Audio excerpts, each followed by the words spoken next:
अब what is text mining, इसके बारे में देखते हैं। अब टेक्स्ट माइनिंग जो है, it is a broad umbrella term. Broad umbrella term इस वजह से उसे बोलते हैं ना कि हम लोग सबसे पहले कई सारे टेक्स्ट के साथ डील करते हैं, ठीक है। आप जो आपके बोर्ड पे दिख रहा है उसे कम देखो और मेरी बातें ज्यादा सुनो। ये आपको रेफरेंस के लिए मिलने वाला है, पढ़ने के लिए मैंने कई सारी टर्म्स टर्मिनोलॉजीज इसमें डाल के रखी हुई है। तो अब ये टेक्स्ट माइनिंग और टेक्स्ट एनालिटिक्स, ये जो मैं बोल रही हूँ, ये टेक्स्ट माइनिंग और टेक्स्ट एनालिटिक्स, ये इस वजह से अम्ब्रेला टर्म है क्योंकि यहाँ पर जब हम लोग टेक्स्ट माइनिंग की बात करते हैं और टेक्स्ट एनालिटिक्स की बात करते हैं, तो बेसिकली जब टेक्स्ट माइनिंग होती है तो अपने आप ही एनालिटिक्स भाग आ जाता है। क्यों आ जाता है? क्योंकि जब हम लोग कोई भी टेक्स्ट को एक्सप्लोर करते हैं, कोई भी टेक्स्ट को एक्सप्लोर करो, जैसे कि फॉर एग्जांपल आपने रिव्यूज को एक्सप्लोर किया, अमेज़न में जो चल रहे हैं रिव्यूज उसको एक्सप्लोर किया, तो आप उस रिव्यू से क्या चाहते हैं कि भैया ये प्रोडक्ट मुझे लेना है या नहीं लेना है, दैट इज वेरी सिंपल। अब ये प्रोडक्ट लेना या नहीं लेना ये it depend on review. Review के लिए आपने उस देखने के लिए आपने क्या किया, माइनिंग किया। माइनिंग समझते हैं ना आप, जैसे कि हाँ जैसे खुदाई करना है, बहुत सारे रिव्यूज आपने देख लिए, माइनिंग देख लिया, फिर अल्टीमेटली माइनिंग देखने के बाद आप चुपचाप बैठ गए, यही है माइनिंग का कारण? नहीं, आपने उसका एनालिसिस किया। एनालिसिस करने के बाद आपने देखा कि पॉजिटिव रिव्यूज कौन से हैं और निगेटिव कौन से हैं, फिर उसके नंबर्स देखे आपने कि भैया पॉजिटिव रिव्यू इस प्रोडक्ट के तो 2 ही है, निगेटिव 10 है, तो मैंने लेना चाहिए क्या, नहीं लेना चाहिए। तो अपने आप ही ये जो दोनों टर्म्स है, टेक्स्ट माइनिंग और टेक्स्ट एनालिटिक्स, ये ऐसे साथ में चलते हैं। हाँ, तो अब हमें क्या करना है, टेक्स्ट माइनिंग में क्या करना है कि टेक्स्ट माइनिंग में हमें टेक्स्ट एनालिटिक्स भी सीखना है।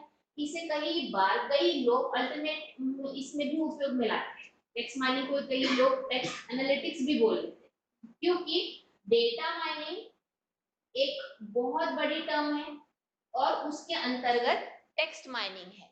अब ये जो डेटा माइनिंग है वो क्या है, ये हमें एक शॉर्ट में, डेटा माइनिंग मतलब उसमें सभी प्रकार के डेटा आ गए, वीडियो, इमेज, ग्राफिक्स, ऑडियो और टेक्स्ट, ये सारा का सारा डेटा है।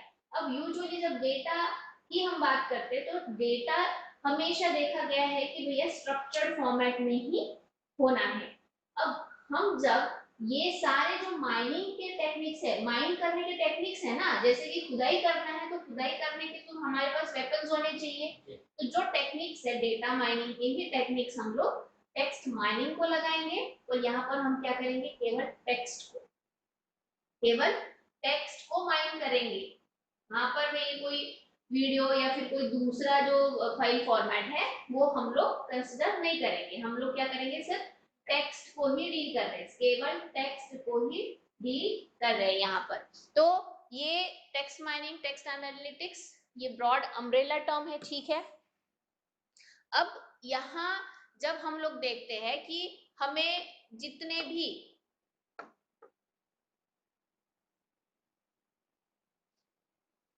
जितनी भी टेक्स्ट माइनिंग की या फिर टेक्स्ट एनालिटिक्स की कुछ जो मेन एप्लीकेशन एरियाज है, जैसे कि मैंने रिव्यू वाला बताया, रिव्यूज वाले में मैंने बताया कि भैया पॉजिटिव है या निगेटिव रिव्यूज है, ठीक है। अब आपको एक चीज यहाँ समझनी है कि टेक्स्ट माइनिंग मतलब exploring the text and extracting the knowledge.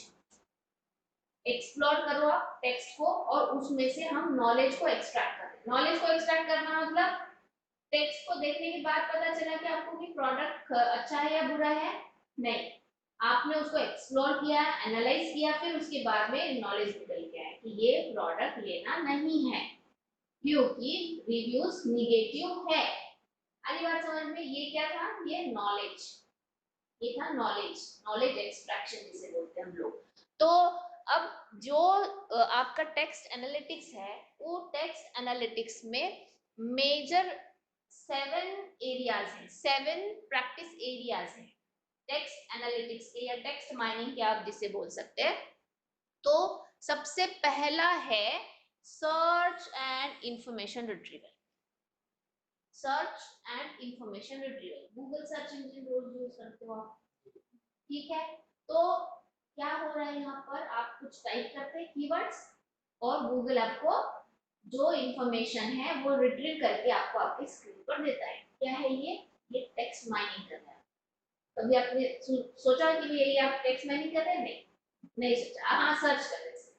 But जो टेक्स्ट माइनिंग, अब यहाँ पर आप माइन कर रहे हैं, टेक्स्ट को माइन कर रहे हैं, एक ही चीज को आप ढूंढ रहे हैं। जैसे कि हीरो को ढूंढा जाता है, कितनी बड़ी खदानें होती है उसमें से हीरा ढूंढो, वैसे कितने सारे शब्द है, कितने सारे वाक्य है, उसमें से आप जो सर्च करना चाहते हैं वही आपको मिलता है।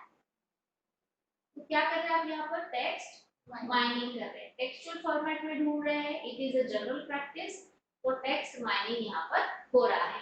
तो ये सर्च एंड इंफॉर्मेशन रिट्रीवल, ये टेक्स्ट एनालिटिक्स का, टेक्स्ट माइनिंग का एक इंपॉर्टेंट एस्पेक्ट है या फिर प्रैक्टिस एरिया है, ठीक है। अब दूसरा, डॉक्यूमेंट क्लस्टरिंग। डॉक्यूमेंट क्लस्टरिंग में क्या है, जैसे कि आपके पास में से वही चीज, मैं रिव्यूज की बात कर रही हूँ, रिव्यूज है बहुत सारे रिव्यूज है, उस बहुत सारे रिव्यूज को आप क्या कर रहे हैं, ग्रुप कर रहे हैं, एक साथ ग्रुप कर रहे हैं। अब ये रिव्यूज को ग्रुप करना मतलब क्या है, रिव्यूज को ग्रुपिंग करना का मतलब क्या है, यहाँ पर मैं समझाती हूँ। देखो, अब जैसे कि मान लो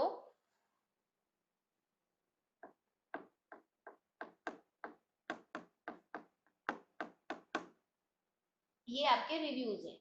हमेशा यहाँ एक बात ध्यान में रखनी कि टेक्स्ट को हमने नंबर्स में करना। इस विषय में जब हम लोग टेक्स्ट माइनिंग करते हैं तो आपके जो कंप्यूटर है वो तो टेक्स्ट तो समझता नहीं है ना, वो टेक्स्ट को हमें क्या करना पड़ेगा, नंबर्स में कन्वर्ट करना पड़ेगा। तो नंबर्स में जब हम लोग कन्वर्ट करते हैं तो ये प्लॉट हो सकता है, हमने देखा प्रिंसिपल कंपोनेंट एनालिसिस में हम कैसे प्लॉट करते हैं, डायमेंशंस को रिडक्शन कैसे करते हैं, तो आपने ये प्लॉट कर दिया। अब ये प्लॉट करने के बाद में आपको ये पता चला कि अगर मैं ऐसा कुछ एक्सेस इसके बीच में से निकालूं तो ये जो ग्रुप बना है ये कुछ सिमिलर क्वालिटी का ग्रुप है और ये सिमिलर क्वालिटी का ग्रुप है। इसे हम लोग मोटा मोटी तौर पर क्लस्टरिंग बोलेंगे, हम लोग अभी सीखेंगे उसके बारे में, इसे हम लोग क्लस्टरिंग कहेंगे। तो ये टेक्स्ट माइनिंग का दूसरा एस्पेक्ट है। दूसरा जो प्रैक्टिस एरिया है वो डॉक्यूमेंट क्लस्टरिंग है। अब ये डॉक्यूमेंट क्लस्टरिंग क्या हो सकता है भैया, आपके डॉक्यूमेंट स्निपेट्स भी है, पैराग्राफ भी रह सकते, पूरे डॉक्यूमेंट्स भी रह सकते हैं, कुछ भी रह सकता है, टेक्सचुअल फॉर्मेट में कुछ भी रह सकता है, उसको हमें कैटेगराइज करना है, उसको हमें क्लस्टर फॉर्म करना है और कौन सा क्लस्टर कौन से कैटेगरी में आता है वो देखना है। अब ये जो हमने क्लस्टर फॉर्म किया है, ये क्लस्टर कैसे फॉर्म हुआ है कि एक तो ये एक्सिस भी जा रहा है और दूसरा है कि ये जो पॉइंट है इस पॉइंट से दूर है, पर ये पॉइंट इस पॉइंट से पास में है। समझ में आया? मैंने उस दिन समझाया था आप लोगों को। तो ये जो पॉइंट है, ये पॉइंट का डिस्टेंस मैं बोल सकती हूँ कि कम है, पर इस बिंदु और इस बिंदु का ज्यादा है, ठीक है। तो यहाँ पर ये कुछ सिमिलैरिटी मेजर्स है, सिमिलैरिटी मेजर्स जैसे कि डिस्टेंस मेजर्स है, उसमें से हम लोग वो करेंगे। तो ठीक है, अभी बहुत ज्यादा डिटेल में समझने की जरूरत नहीं है, सिर्फ आप समझ लो कि ये उसका एक एप्लीकेशन या प्रैक्टिस एरिया है या फिर उसका एक बहुत बड़ा महत्वपूर्ण एस्पेक्ट है। तो डॉक्यूमेंट क्लस्टरिंग हो गया। उसके बाद में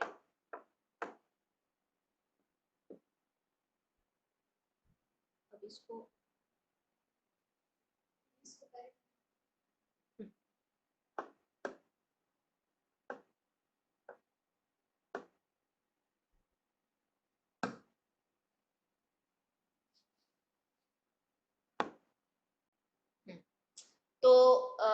लेट अस सी डॉक्यूमेंट क्लासिफिकेशन। डॉक्यूमेंट क्लासिफिकेशन में सेम है, क्लस्टरिंग जैसा ही, क्लस्टरिंग जैसा है, बट उसमें डिफरेंस क्या है? क्लस्टरिंग में यूजुअली हम लोग क्या कर रहे हैं कि ऑटोमेटिकली डिस्टेंस कैलकुलेट कर रहे हैं, पर डॉक्यूमेंट क्लासिफिकेशन में हम लोग डॉक्यूमेंट को क्लासिफाई कर रहे हैं, उसके कुछ अलग एल्गोरिदम्स हैं। जैसे कि मैंने जो एग्जांपल दिया है रिव्यूज का, उसको अगर हम लोग क्लासिफिकेशन में करते हैं तो दो तरीके का रिव्यू है, हाँ, नॉट रिकमेंडेड और रिकमेंडेड, ठीक है। तो इसमें क्या हो रहा है कि आपका कैटेगराइजेशन आपको ऑलरेडी पता है कि मुझे इस ग्रुप में दोनों में से एक बास्केट में मेरा रिव्यू डालना है। तो क्या हो रहा है यहाँ पर, मैं इसे क्लासिफाई कर, जैसे कि मान लो यूजी का बच्चा है तो वो पीजी को जाएगा, पीजी का है तो पीएचडी को, ठीक है। तो उस तरीके से हमारे पास जो क्लासिफिकेशन में होता है कि हमारे पास मान लीजिए कि बास्केट रेडी है, उस बास्केट में हमें डालना है रिव्यूज।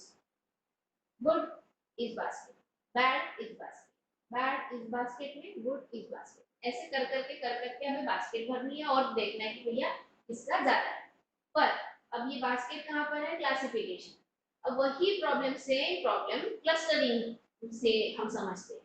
बहुत सारे रिव्यूज है फैले हुए, ठीक है, बहुत सारा फैला हुआ है, और अब क्या हो रहा है कि हमारे पास बास्केट है नहीं, हमें बास्केट बनानी है। कैसे बनाएंगे? हम क्या करेंगे भैया, ये जो रिव्यू है ये बैड है, ये गुड है, बैड है, गुड है, बैड है, गुड है, ऐसा कर करके हम देखेंगे कि बैड से बैड का डिस्टेंस बहुत कम है, गुड से गुड का डिस्टेंस बहुत कम है, पर बैड और गुड के बीच में डिस्टेंस ज्यादा है। आई बात ध्यान में? हम लोग यहाँ वेक्टर्स फॉर्म कर रहे हैं ना, तो समझ में आ रही है? तो ये क्लस्टरिंग है, बट क्लासिफिकेशन में क्या हो रहा है, हमारे पास बास्केट ऑलरेडी है, पर अल्टीमेटली हमारा आउटपुट क्या है? हमारा आउटपुट रिकमेंडेशन सिस्टम है, चाहे हम लोग क्लस्टरिंग से करें या चाहे हम लोग उसे क्लासिफिकेशन से, ठीक है। तो दोनों के अलग अलग एल्गोरिदम्स है, वो हम लोग पढ़ेंगे।